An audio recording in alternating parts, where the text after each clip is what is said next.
Well, I mentioned we have some boots in the ground eyeballs out in the field, and that is Ben Hollingshead is with us right now. He is agronomist with the folks from Key Co-op. Ben, you're working Central Iowa.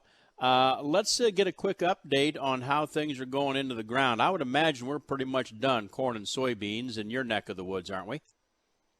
Yeah, Bob, we're pretty well wrapped up. In fact, I'd say most of the crops around here are pretty well coming out of the ground, and we're off and running. In fact, we're already starting to make preparations for post-emerge spraying here when the weather starts to cooperate a little bit. So it's really it's been one for the record books, that's for sure.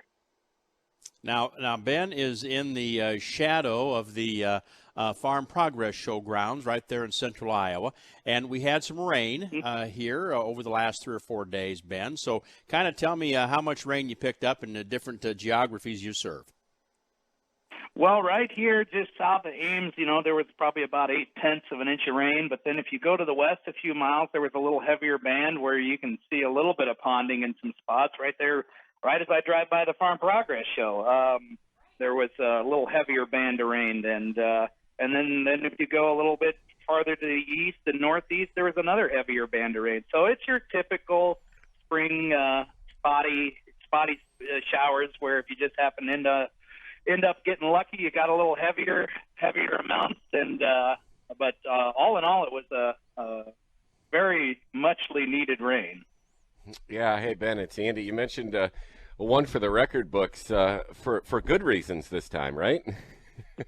Well, I tell you, when you can talk to a lot of the older farmers, and they're like, "Boy, man, we don't know if we've ever been done this early with planting," and then to have it come out of the ground like this, obviously we could use a little more heat now. We're getting ready to switch root systems in the corn, and it's going to be looking for some nitrogen, and it's going to want some heat here. So hopefully that'll be coming. Well, that's what I was going to ask you, stand-wise and emergence-wise. What have you been seeing in your scouting? Well, the corn crop, it was so dry early that there are some differences. I don't know if the stand is. We probably had stronger stands that have initially came out of the ground, but at least here on the Des Moines Lobe, prairie pothole type soils, we've got ourselves a year where we're not missing any ponds. And when you get that sort of situation, when every acre is growing something on these soils, at least, boy, there's a lot of potential out there. Mm-hmm. Yeah, and I would imagine that's got some or providing, I guess, some reasons for hope here, despite what all else is going on. Well, it's definitely a whole lot better than it was a year ago. The situation, it was just, about this time a year ago. We think about it, we were basically rained out for a month, and there was just a lot of operational frustration going on. So this. We definitely feel a whole lot more on our toes this year than knocked back on our heels like last year. Hey, Ben, how's the alfalfa looking?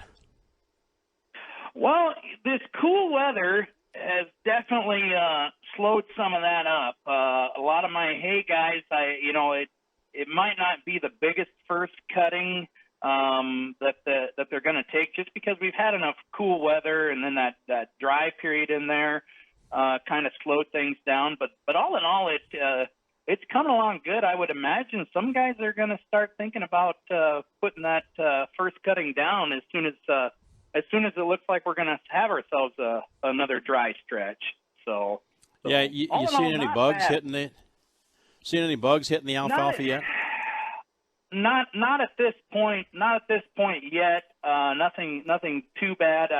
You just never know with bugs. I saw some guys, they were already talking about last year with the soybeans. We had those thistle caterpillars that flew in from the south, and saw a little talk about that. Obviously, we don't quite know what's all going to happen there yet, but so far so good. It's nothing that's going to hurt anything yet, but you always got to have your thinking hat hat on and be ready for anything.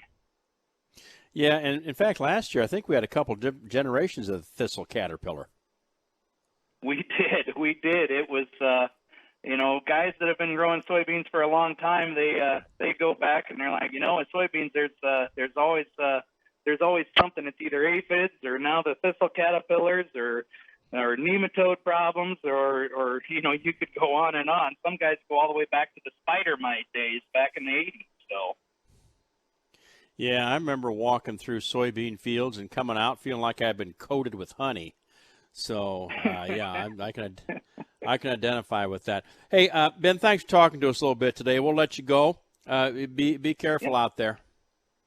You bet. Thanks for having me.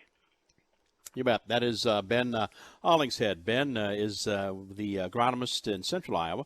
Works out of Kelly, Iowa, Key Co-op out of Kelly. Our boots on the ground, eyeballs out in the field.